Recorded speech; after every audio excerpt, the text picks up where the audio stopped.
નમસ્કાર મિત્રો, business regulatory framework વિષયની અંદર એકમ 2 ની ચર્ચા પર આપણે ઉતર્યા છે. ભારતીય કરાર ધારા 1872 સામાન્ય કરારો જ કન્ટિન્યુએશનમાં શરૂ છે. આપણે તેમાં પ્રથમ ચેપ્ટર સ્ટાર્ટ કર્યું હતું, ચેપ્ટર 8 યુનિટ 2 નું પ્રથમ ચેપ્ટર, કન્ટિન્યુએશનમાં 8મું ચેપ્ટર કરારનું પાલન, અને અંગ્રેજીમાં કહેવાય પરફોર્મન્સ ઓફ કોન્ટ્રાક્ટ. તો એની ચર્ચા આપણે કરશું. હવે એનો પ્રશ્ન જોઈએ. આજે આ ચેપ્ટરનો આપણો નવો પ્રશ્ન જોઈએ આપણે.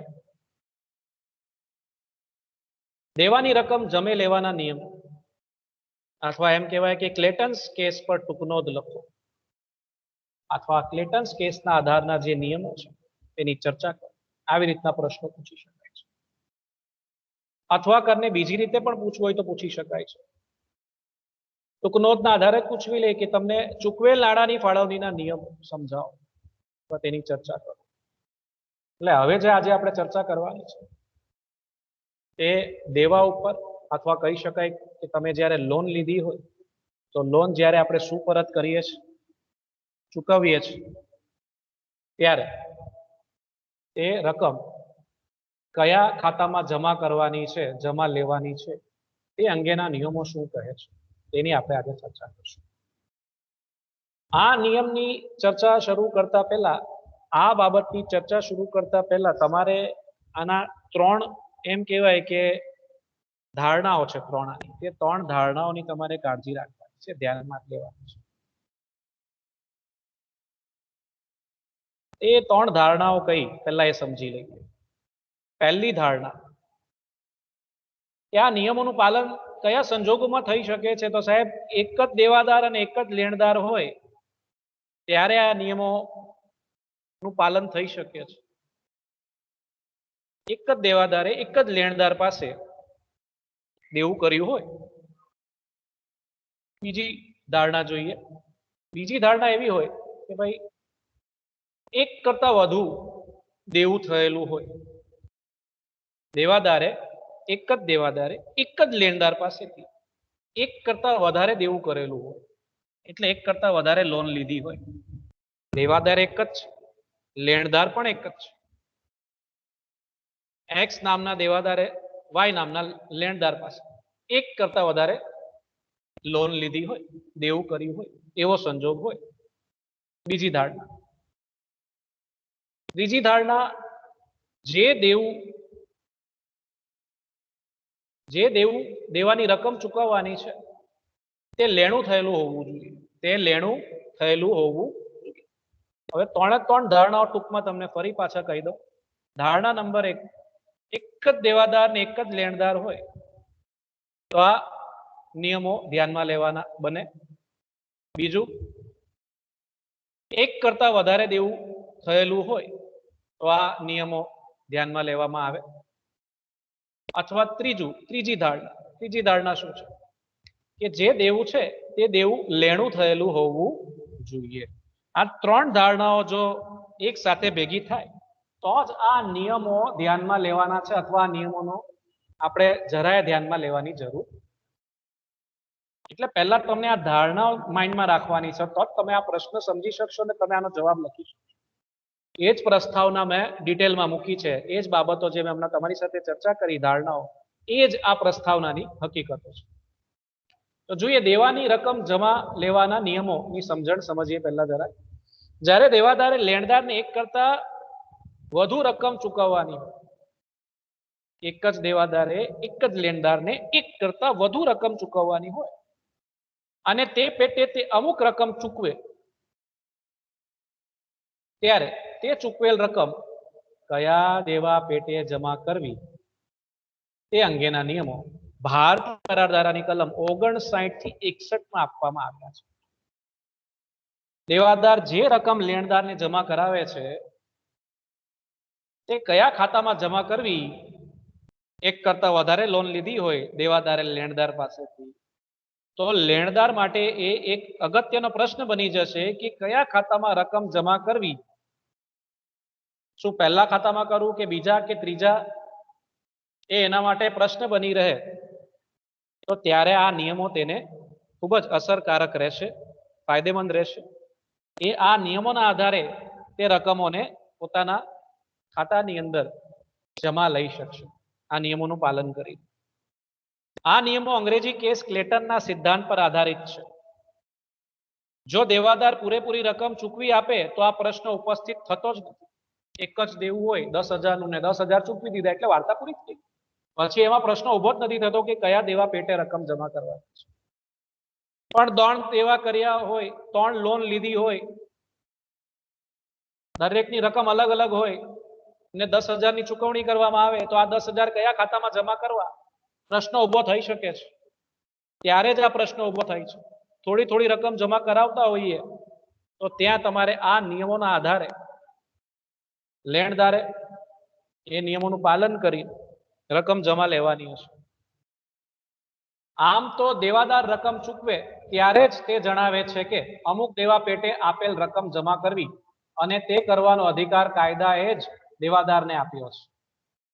આ પહેલી 3 લાઈન, પહેલું સ્ટેટમેન્ટ વાંચતા ખબર પડે છે કે પ્રથમ અધિકાર કોનો?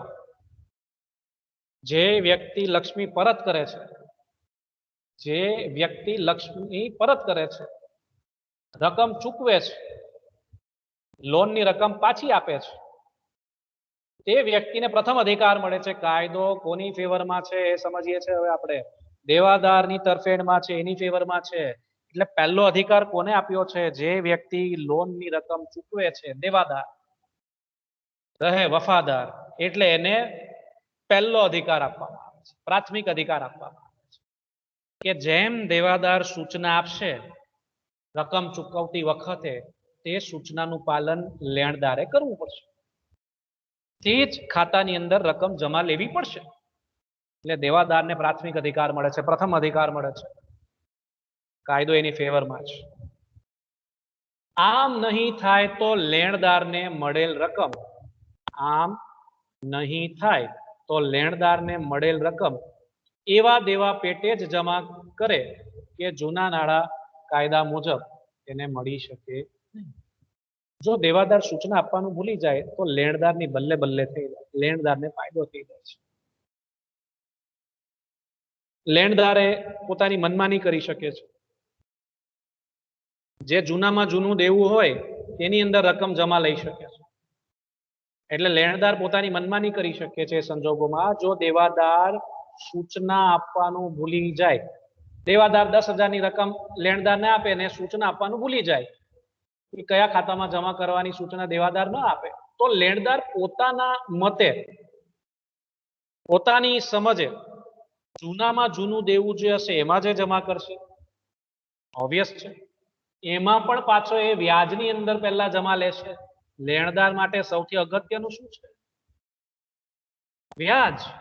જે વ્યક્તિ લોન આપે છે તેની આવક શું છે સાહેબ? વ્યાજ છે. તો લેણદાર પહેલા વ્યાજમાં જમા લેશે, પછી મૂળનું વિચારશે. આ સિદ્ધાંત પરંતુ ત્યારે જ લાગુ પડશે જ્યારે અનેક નિશ્ચિત જુદા જુદા સમયના દેવા હોય ત્યારે. મેં કીધું તેમ એક કરતા વધારે દેવું થયેલું હોય, એક કરતા વધારે લોન લીધી હોય ત્યારે જ તમારે આ નિયમોનું પાલન કરવાનું છે. અથવા એક જ લોન હોય તો આ નિયમો જોવાની જરૂર જ નથી. જે રકમ આપે એમ જ જમા કરવાની છે. દાખલા તરીકે મુદ્દતની જે ધારા છે તે મુજબ દેવાની મુદ્દત વીતી ગયા હોય તે દેવા ખાતે તે રકમ જમા લે. મેં કીધું તેમ જૂનામાં જૂનું દેવું હોય, મુદ્દત બહારનું દેવું કેમ ન હોય, એમાં પણ લેણદાર તે રકમ જમા લઈ શકે છે જો દેવાદાર સૂચના આપવાનું ભૂલી જાય. એટલે દેવાદારે કાળજી રાખવાની છે રકમની જે ચૂકવણી એ કરે છે તેને પોતાના અધિકારનો ઉપયોગ કરવો જોઈએ, લેણદારને સૂચના આપવી જોઈએ. જો એ સૂચના આપવાનું ભૂલી જશે તો લેણદાર જૂનામાં જૂનું જે દેવું હશે, ઇવન મુદ્દત બહારનું જે દેવું હશે તેમાં રકમ જમા લઈ શકે છે. પછી બીજો અધિકાર કોને મળી જાય છે? લેણદારને ગૌણ અધિકાર મળે છે, બીજો અધિકાર મળે છે કે એ પોતાના આધારે રકમ જમા લઈ શકે છે. એટલે કરાર ધારામાં તે અંગે આપેલ નિયમો નીચે મુજબ હવે આપણે જોઈએ. મિત્રો, આ 3 નિયમોની હવે પછી આપણે વિસ્તૃત ચર્ચા કરવાના છે. તમને જો પ્રશ્ન પૂછવામાં આવે તો આપણે જરાક નિયમ સિદ્ધાંતની ચર્ચા કરી, જેમાં દેવાદાર અને લેણદારના હકોની ચર્ચા કરી. પ્રાથમિક હક કોનો, બીજો હક કોનો, ગૌણ હક કોનો. હવે આપણે નિયમોની ચર્ચા પર આવીએ છીએ કે દેવાની રકમ જમા લેવાના નિયમો કયા. આ ત્રણ નિયમો આવી રીતના તમારે પહેલા દર્શાવવાના છે, જણાવવાના છે, ને પછી તમારે એને વન બાય વન ડિટેલમાં સમજાવવાના છે. શક્ય હોય તો ઉદાહરણ પણ લખો. તો જોઈએ ત્રણ નિયમો કયા કયા છે. નિયમ 1 ની હેડિંગ જોઈએ આપણે. દેવાદારની સ્પષ્ટ સૂચના મુજબ રકમ જમા લેવાની હોય છે. દેવાદાર જ્યારે રકમની ચૂકવણી કરશે તે સૂચના આપશે, તે સૂચનાનું પાલન કરવાની જવાબદારી કોની? તો કે લેણદાર. દેવાદારની સૂચનાના આધારે રકમ જમા લેવાની જવાબદારી કોની? લેણદાર. કલમ 59 ની હમણાં જરાક વારમાં એની ચર્ચા કરશું. નિયમ 2 શું કહે છે? નિયમ 2 કહે છે જ્યારે દેવાદારની સ્પષ્ટ સૂચના ન હોય ત્યારે શું? ત્યારે લેણદાર નક્કી કરશે કયા ખાતામાં રકમ જમા લેવી. દેવાદાર ચૂકી જાય તો બીજો અધિકાર કોને મળે છે? કલમ 60 લેણદારને અધિકાર આપે છે ત્યારબાદ કે હવે તમે તમારી મત મુજબ, તમારી મરજી મુજબ જે ખાતામાં તમારે રકમ જમા લેવી હોય લઈ શકો છો. જૂનામાં જૂના ખાતામાં, જૂનામાં જૂના રકમમાં પણ જમા લઈ શકે છે. નિયમ 3 શું કહે છે? નિયમ 3 એવું કહે છે કે બંને પક્ષે ફાળવણી કરી ન હોય ત્યારે શું? કલમ 61 ની ચર્ચા કરશું અંતે. એ સૌથી અગત્યનું છે, એની ચર્ચા અંતે કરશું. વન બાય વન હવે નિયમો પર આવ્યા. નિયમ 1 પર આવ્યા. દેવાદારની સ્પષ્ટ સૂચના મુજબ કલમ 59 નો નિયમ શું કહે છે કે સાહેબ દેવાદારની સ્પષ્ટ સૂચના મુજબ શું થવું જોઈએ? તો સાહેબ દેવાની જે રકમ એ ચૂકવે છે તે રકમ જમા લેવાની. જમા લેશે કોણ? તો કે સાહેબ લેણદાર. લેણદારની ફરજ બની જાય છે કે જે સૂચના દેવાદારે આપી છે તે સૂચનાનું લેણદારે પાલન કરવાનું રહેશે. હવે જોઈએ આપણે જોગવાઈ શું કહે છે. ઇન્વર્ટેડ કોમામાં છે. એ 59 ની કલમ શું કહે છે તે છે જ્યારે કોઈ એક દેવાદારે કોઈ એક લેણદારને જુદા જુદા કરજો ચૂકવવાના હોય અને તે લેણદારને રકમ ચૂકવે તથા તે રકમ કોઈ અમુક દેવાની ચૂકવણી પેટે જ જમા કરવાના છે એવી સ્પષ્ટ સૂચના આપે અથવા સંજોગો એવું સૂચવે તો લેણદાર રકમ સ્વીકારે ત્યારે તેને તે દેવા પેટે રકમ જમા કરવી પડશે. એટલે મિત્રો સરળ છે. દેવાદારે રકમ જમા કરાવતી વખતે જે સૂચના આપી છે તે સૂચનાનું પાલન કરવાની ફરજ લેણદારની છે. દેવાદાર કહે કે મેં 3 લોન લીધી છે તારી પાસે, મારા 3 દેવા છે, તો હું તને આ 10,000 આપું છું. તારે પ્રથમ ખાતાની અંદર, પ્રથમ દેવાની અંદર આ રકમ જમા લેવાની છે. સ્પષ્ટ સૂચના આપી છે દેવાદારે. અને એમાં પણ જો એને એમ કીધું કે મૂળ રકમમાં જમા કરવું તો લેણદારે તે રકમ મૂળ રકમમાં જ જમા લેવાની છે. તે પ્રથમ ખાતાની અંદર મૂળ રકમમાં જ જમા લેવાની છે. એટલે દેવાદાર જે સ્પષ્ટ સૂચના આપે છે તેનું પાલન કરવાની જવાબદારી કોની? લેણદાર. લેણદારે એના આ ઇન્સ્ટ્રક્શનનું, આ સૂચનનું પાલન કરવાનું છે, એને માન આપવાનું છે. આ જોગવાઈ સૂચવે છે કે પોતે ચૂકવેલ રકમ કયા દેવા પેટે જમા લેવા તેની સૂચના આપવાનો પ્રથમ અધિકાર, પ્રાથમિક અધિકાર દેવાદારને છે. દેવાદારને છે. મેં કીધું તેમ કલમ 59 કોની તરફેણમાં છે, કોની ફેવરમાં છે? જે લક્ષ્મી ચૂકવે છે, પરત કરે છે, લોનની રકમ આપે છે, એ દેવાદારને પ્રાથમિક અધિકાર મળે છે. એ નક્કી કરશે કે કયા ખાતામાં રકમ જમા કરવી. જ્યારે એ રકમ ચૂકવે છે ત્યારે એની મરજી મુજબ, એની સૂચના મુજબ એ રકમ જમા થવી જોઈએ. લેણદારની ફરજ બને છે. દેવાદારનો અધિકાર છે, લેણદારની ફરજ છે. આવી રીતના વ્યવહાર થશે. બીજા નિયમ પર આવે.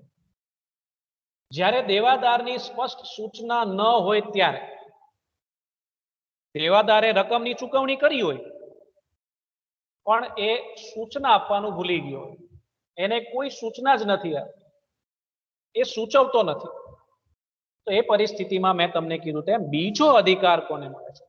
દ્વિતીય હક કોને મળે છે? લેણદાર મળે છે. દેવાદાર કોઈ સૂચના ના આપશે તો પછી લેણદાર પોતાના મત મુજબ એ રકમ જમા લઈ શકે છે. એ લેણદાર પછી શું કરશે આપણને ખબર છે. જૂનામાં જૂના દેવાની અંદર સૌથી પહેલા રકમ જમા લેશે અને સાથે સાથે વ્યાજની રકમ પહેલા વસૂલ કરવાનું વિચાર છે. પણ તારીખનું ધ્યાન રાખવાનું છે. તારીખના ક્રમના આધારે એને આ ફાળવણી કરવી જોઈએ. હવે આપણે જોઈએ કલમ 60 ની અંદર જોગવાઈ શું કહે છે ઇન્વર્ટેડ કોમાની અંદર.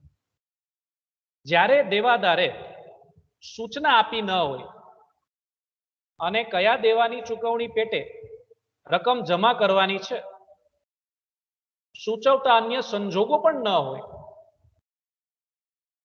દેવાદારે સૂચના નથી આપી, પાછું જે રકમ એને ચૂકવી છે તે જે રકમ ચૂકવી છે તે રકમના આધારે પણ નક્કી નથી થતું કે ભાઈ કયા ખાતામાં રકમ જમા લેવી.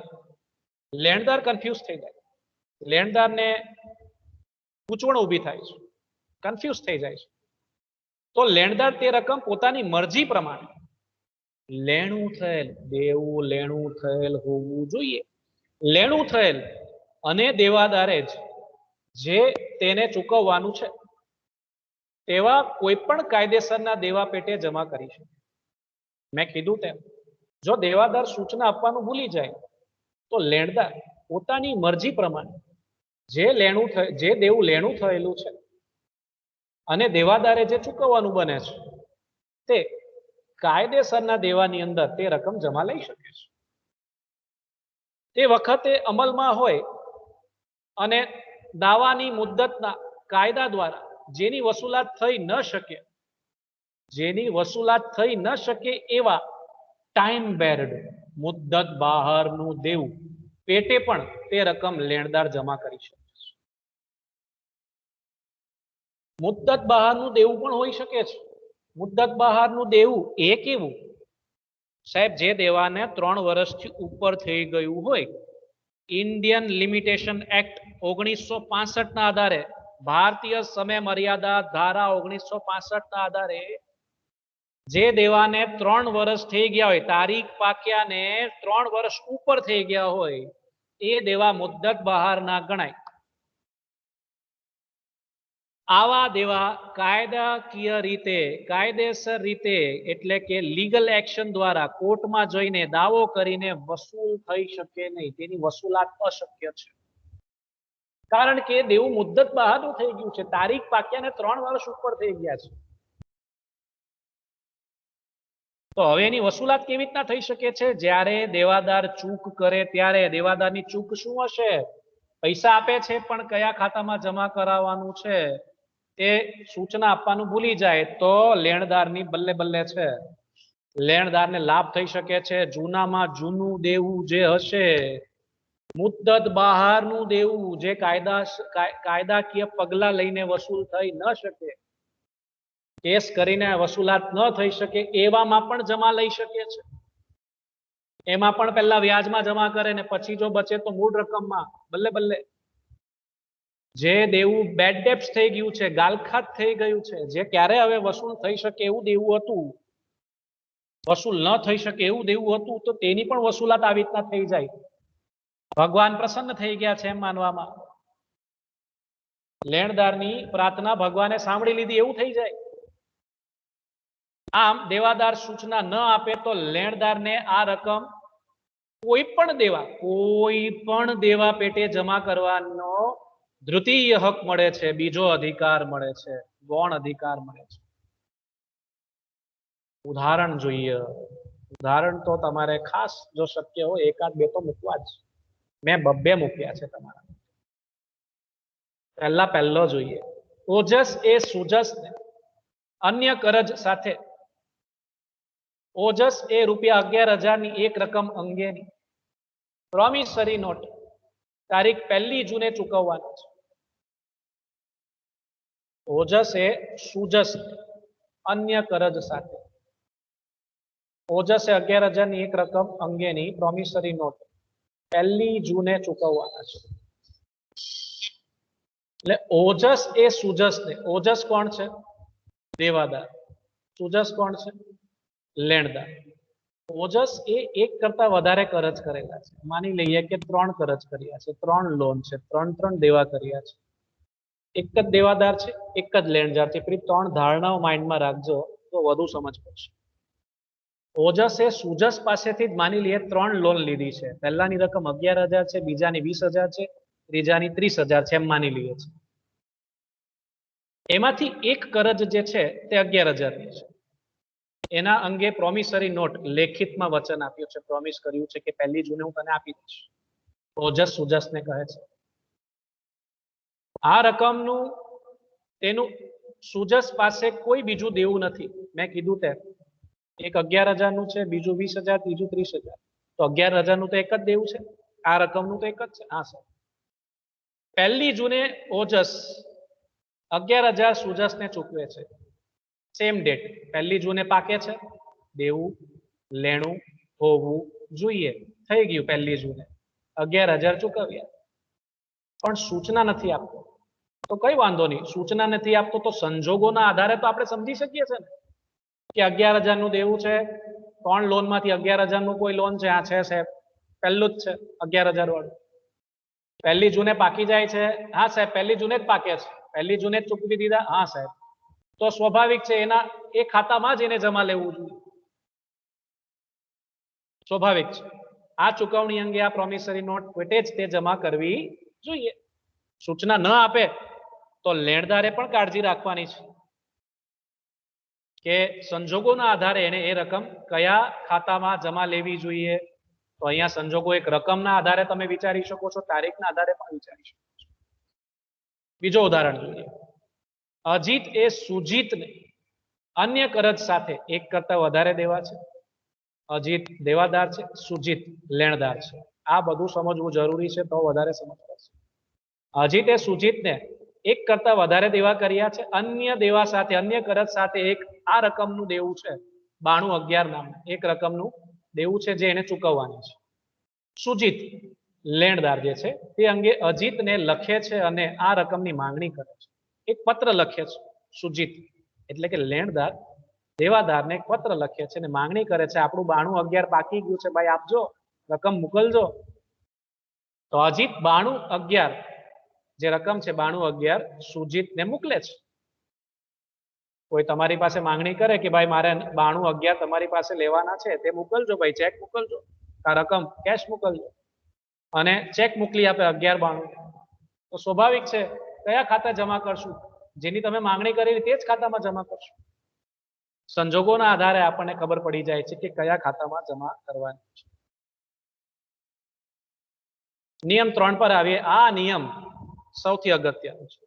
બંને પક્ષે ફાળવણી કરી ન હોય. કલમ 61 શું કહે છે કે જ્યારે દેવાદાર રકમની ચૂકવણી કરે છે પણ સૂચના આપવાનું ભૂલી જાય છે. પણ સૂચના આપવાનું ભૂલી જાય છે કે કયા ખાતામાં રકમ જમા કરવી. અને લેણદાર કન્ફ્યુઝ થઈ જાય કે મારે કયા ખાતામાં આને હવે જમા લેવું. એટલે ના દેવાદાર ને કુછ કહા ના લેણદાર ને કુછ કિયા. આવી પરિસ્થિતિનું નિર્માણ થાય છે. તેરી ભી ચૂપ મેરી ભી ચૂપ એવી પરિસ્થિતિનું નિર્માણ થાય છે. બંને ચોરી ચોરી ચૂપકે ચૂપકે એક કાંડ કરી રહ્યા છે પણ બંનેને એની સમજ જ કરવું શું, કન્ફ્યુઝન ઊભું થઈ ગયું છે. આ સંજોગોમાં કાયદો હેલ્પ કરે છે, આ નિયમ હેલ્પ કરે છે. કલમ 61 સૌથી અગત્યનું છે, હું તો એમ માનું છું. તો એના જરાક આપણે ઇન્વર્ટેડ કોમાની જોગવાઈ પહેલા સમજીએ. જ્યારે બેમાંથી કોઈ પણ પક્ષે, બેમાંથી એટલે દેવાદાર અને લેણદાર, કોઈ પણ પક્ષે ચૂકવેલ રકમની ફાળવણી કરી ન હોય, એટલે કે ના દેવાદારે કોઈ સૂચના આપી હોય, ના લેણદારે હજી કોઈ ખાતામાં રકમ જમા લીધી હોય, બંને તરફથી કોઈ કામ નથી, ત્યારે આવા સંજોગોમાં ત્યારે ચૂકવણી સમયના ક્રમમાં, વેરી વેરી ઇમ્પોર્ટન્ટ, સમયના ક્રમમાં દેવાની ચૂકવણી પેટે જમા લેવાશે. ઓર્ડર ઓફ ટાઈમ, ટાઈમના આધારે, સમયના ક્રમના આધારે રકમ જમા લેવાશે. એટલે કે સૌથી પહેલા જૂનામાં જૂનું દેવા પેટે મળેલી રકમ જમા થશે. જે જૂનામાં જૂનું દેવું હશે, કદાચ મુદ્દત બહારનું પણ હોય, તો તેમાં સૌથી પહેલા જમા લેવામાં આવશે સમયના ક્રમના આધારે. ત્યાર પછી સમયના ક્રમમાં આવતા બીજા દેવા પેટે વધેલી રકમ જમા થશે. જે સેકન્ડ નંબર પર આવશે તેમાં રકમ જો વધશે, રકમ વધશે તો તેમાં.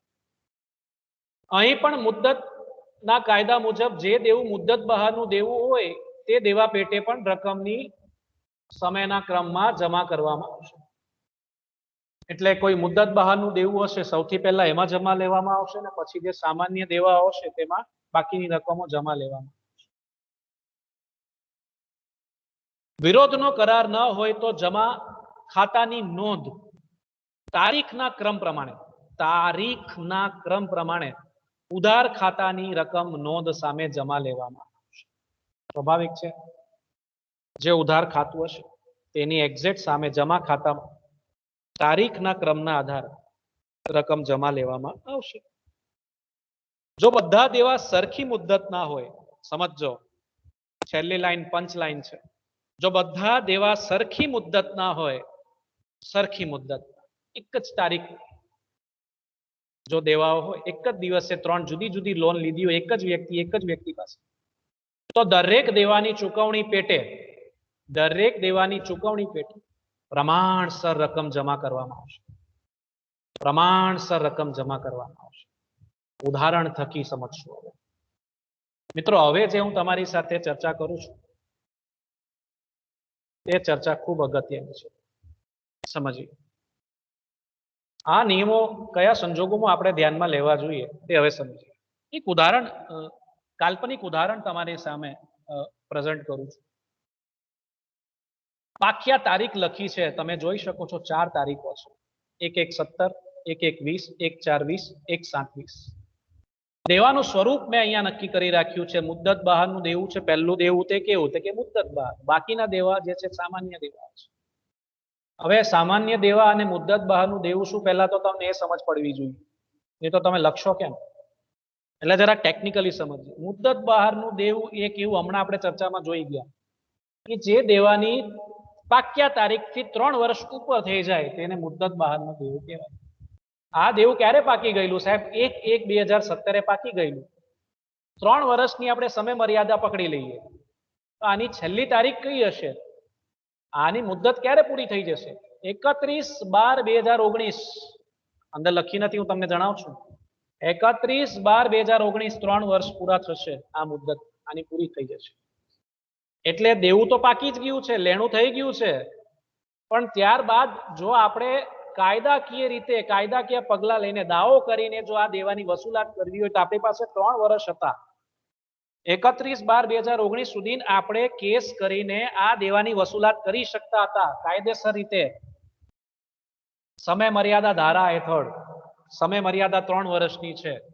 કોઈ દેવું જો આપણે વસૂલ કરવું હોય કેસ કરીને, દાવો કરીને, તો આપણી પાસે 3 વર્ષની સમય મર્યાદા છે.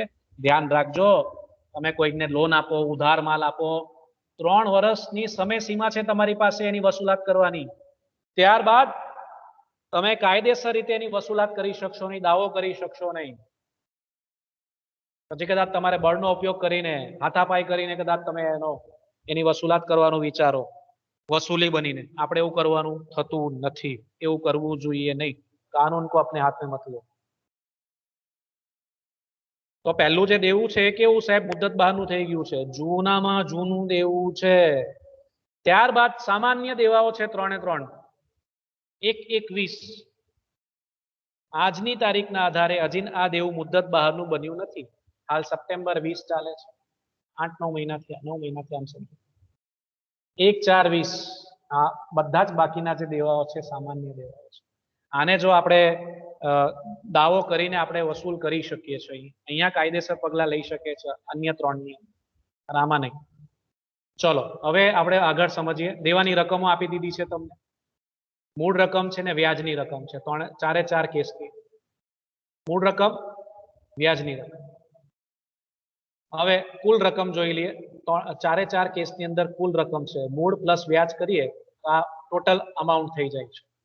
માની લો હવે દેવાદાર આવે છે અને રકમ આપે છે લેણદારને કે હાલો 15,000 રૂપિયા, અને કોઈ સૂચના ન આપે અને લેણદાર કન્ફ્યુઝ છે, તો લેણદાર સમયના ક્રમના આધારે જે કલમ 61 છે તેના આધારે આપણે હવે ચર્ચા પર આવીએ છીએ. સમયના ક્રમના આધારે આ રકમની ફાળવણી કરી શકે છે. પહેલા ખાતામાં એ જશે, સ્વાભાવિક છે.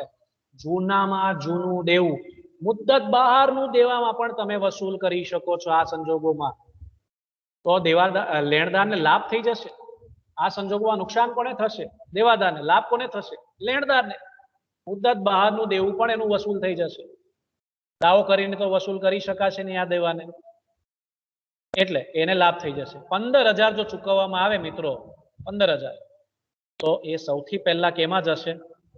જૂનામાં જૂના દેવામાં ખાતામાં જશે. એમાં પણ પહેલા વ્યાજની રકમમાં પહેલા જમા લેશે, એટલે વ્યાજ 0 થઈ જશે અહીંયા. અને બાકીના જે 5,000 વધશે તે મૂળ રકમમાં જશે. 5,000 અહીંયા 25,000 બચે. આવી રીતના જમા લેશે. માની લો કે 44,000 રૂપિયા ચૂકવવામાં આવે. કેટલા? 44,000 રૂપિયા ચૂકવવામાં આવે. તો એનો એ મતલબ નથી કે 44,000 ની રકમ દેખાય અહીંયા તો 44 માં જમા લઈ, એવું નહીં. પણ અહીંયા લેણદાર પોતાનો લાભ જોઈ શકે છે.